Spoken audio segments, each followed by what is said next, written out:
That win against Man City could be the turning point in our season. 2 vital Harvey Barnes goals secured the 3 points for Newcastle, and here are 5 things we learned from a statement victory at St James's Park. There's only one place to start: the man of the match and the player that changed the course of the game. This was a brilliant performance from Harvey Barnes, not just because of the 2 goals, but the character shown to come back from those 2 early misses in the first half and to have that composure in front of goal to take his chances in the second half. And he's now entering goal scoring form. That's 2 goals against Man City, a goal against Brentford in our last Premier League game, and he picked up 2 goals against Benfica, all within the space of the last month. And I've previously called him the best finisher at the club, especially since Alexander Isak left, and he just knows what to do in and around the penalty area. And it's interesting because if we look at the first goal, he actually shows more to his game than just goal scoring, which is what's been labelled at him over the past couple seasons since he joined. But maybe this position, that inside left position, central, playing, linking up with players and making those runs in and around the box, maybe suits him a bit better than staying out wide, taking on players 1v1. Bruno plays that ball into Harvey Barnes' feet in that left half space, carries on his run and receives that return ball back from Barnes. And these are the nice little link-up plays that I didn't really expect from Harvey Barnes in these central areas. I thought he would just be a pure runner in behind, but he receives that ball back from Bruno after making a lovely spin movement of Diaz, and the technique is just beautiful, because this ball, although it's good from Bruno, is coming across him quite slowly, probably a tad slower than he would want, but it's that patience to allow it to get to the right position just in front of him and then pass it with power. Just such an accurate strike with power into that bottom left hand corner, and it's what we deserved after that first half. And with the second goal, it's not just about the touch and finish. It's what he does earlier on in that passage of play that keeps the move alive and enables us to get that second goal. You can see him battling with Guardiola, getting to that ball first and just securing that second ball after the corner.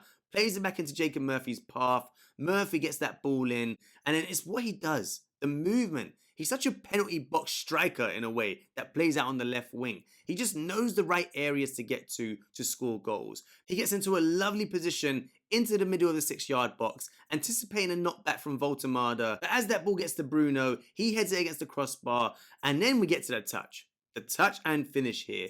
It's not just something that any player can do.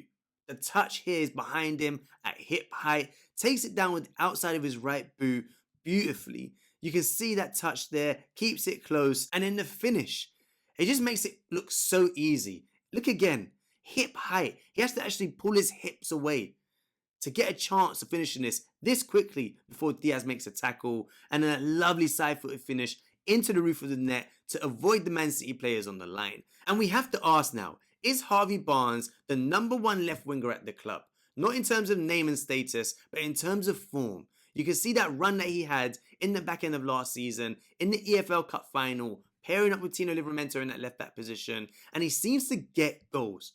That's something we need in this team, especially with that reliance on Nick Voltemada at the moment and the lack of goals from the rest of our wingers. We need goals from around the pitch, and Harvey Barnes brings goals. But Barnes was only part of the story, because this was a historic win for Eddie Howe. But a quick one before we get onto that, I want you to pick what I'll be talking about in my next video. Comment down below which one of the 5 points mentioned in this video do you want a full breakdown on in my midweek episode. Make sure to hit the like button on any comment you agree with, and I'll be picking the most liked topic tomorrow morning. Now, this was Newcastle's first win against Man City since 2019, and Eddie Howe's first ever win as manager against Pep Guardiola. And it's even more impressive when you look at their form over the past 10 games. 19 points taken, second only to Arsenal. And that's before you take into account their 3-0 masterclass against Liverpool. And although we secured the result, this game could have gone either way, which you expect from a game against Man City. If you look at the XG timeline from the game, it was literally chance after chance after chance, especially in that first half, and they were big chances as well. Could have been 3-3 at half time. Both Voltemada and Harvey Barnes had 2 chances each to score goals in that first half. Voltemada with that header and that 1v1 opportunity that he didn't take. And Harvey Barnes with that 1v1 opportunity in the first minute of the game, as well as that tap in that he should have scored in that first half. And I think Howe likes this type of game. There's no onus on us to keep the ball, to dominate Man City. Instead, we can use our transition game, moving forward at pace directly through the thirds and trying to pounce on Man City with our high press because we know they want to play through the thirds. And it worked early on in that first half. That's how we got that Harvey Barnes chance with Joelinton snapping the ball to Foden and Harvey Barnes having that chance to put us 1-0 up. And that mix of that high press and dropping into that mid to low block is what helped us throughout the game. Although the tactical setup works for Eddie Howe, his lineup, that team sheet, was one of the most anticipated all season. Both Nick Pope and Joelinton started in this game when a lot of fans have been calling for them to be rotated, including myself, but I wasn't too mad at it. I think this is a game that probably would have suited them. Joelinton with that defensive work off the ball rather than what we need on the ball. And Nick Pope's shot stopping ability has generally been good. But I became a lot more hopeful of a result when I saw two key players returning to the lineup. Now with Dan Burns suspended and Lewis Hall coming back from injury, we all thought he would start. But to see Livramento not only in the squad, but starting from the beginning of the match was a massive boost. And if there's ever a game that you want Tino Livramento to return to the starting 11, it's Man City. Because the form of their wingers, especially Doku, have been scary this season. And it's because there's moments like this that happen in a game against Man City where you don't want Doku running at Kieran Trippier. Instead, Tino Livramento is one of the best 1v1 defenders in the league. Squared up by Doku, just tracks the movement inside and makes a lovely tackle on the ball. And it turns a potential dangerous moment into something that's totally nullified by Tino Livramento. And even when Guardiola brought on Savinho in that left wing position to try and take advantage of him 1v1 with tired legs, especially with Livramento being out for so long, he still dealt with it as if it was the first minute of the game. Savinho trying to take him on the outside, use that pace, tracks the movement and makes a lovely tackle on the ball. And these are vital moments late on in the game. And then there's Lewis Hall. I've done a full breakdown on what he would bring back to the team on his return. I'll link a card somewhere up here that you can watch after. But that influence is massive, especially when you look at how we attack down both sides. Before this game, 40% of our attacks went down that right hand side this season. In this Man City game, 44% of our attacks went down that left hand side. No thanks to Harvey Barnes, but also the return of Lewis Hall. And this brings us to probably one of the biggest questions from that game. Is our attack finally back? We've really struggled to get a consistency in our attack, especially away from home. But at home, I am always confident that we'll create chances in a game. And it's only Man City that have a better home record than Newcastle in the whole of the 2025 calendar year. But does this game show that Eddie Howe has fixed our issues, or is there more work still to do? If we look at the match report from the game, an XG of 2.24 expected goals against Man City. Just insane. And if you look at the quality of the chances, look at where they are, in and around that 6-yard box. And Harvey Barnes has gone from the edge of that box. Numerous chances created. But the problem is that most of these came in either a transition moment or in a set piece moment. We need to see if we can build out from the back, be a threat, and create chances against a mid to low block.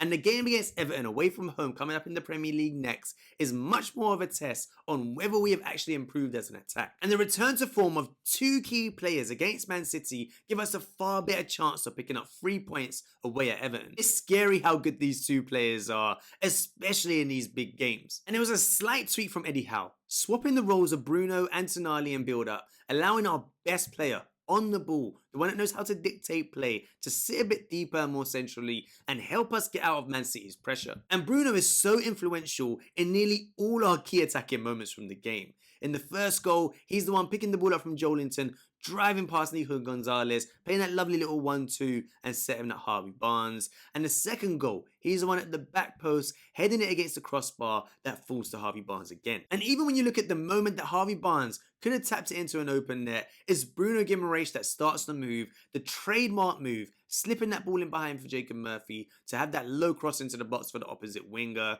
And these are the kind of moments, these are the things that we need Bruno for, to dictate play from deep, to find that through ball in behind the defence. Even though Tonali's good on the ball, that's not what he does best. What he does best is what we'll come onto in a sec, but Bruno coming back to form is needed for us to rediscover our attack. And Tonali was another one. Had a slightly below par game against Brentford, but returned to form against Man City. And what he brings is that defensive side of the game. That's why I love him in that number 6 role off the ball. The amount of tackles, interceptions, and ball recoveries he made. Look at this image and where they are. 11 of them in total against Man City. So vital in breaking up their play, securing little free kicks that just gives us time to settle down, get a breather, and waste a little bit of time even late on in the game. And talking of starting attacks, Tonali's the one that drove forward, played that ball into Harvey Barnes' feet for Voltemada's one-on-one with Donnarumma. And the return to form of these two elite midfielders is so needed this season. We just need them to be at top form to get the best out of the rest of our team. It's such a huge 3 points. It's so needed at this point in the season. Coming off that international break, especially after a poor run of form, we needed something, a statement, that really just resets the confidence in the group. And this win could be it. Now let me know what you thought of the game in the comments down below. Who was it that had the standout individual performances? I know Malik Chow nearly made it onto this list given his performance against Man City. And remember, tell me what topic that you like the most for me to make a deep dive video on in this midweek. And if you like this video, make sure to hit the like and subscribe button and check out this video here on how to get the best out of Nick Voltemada.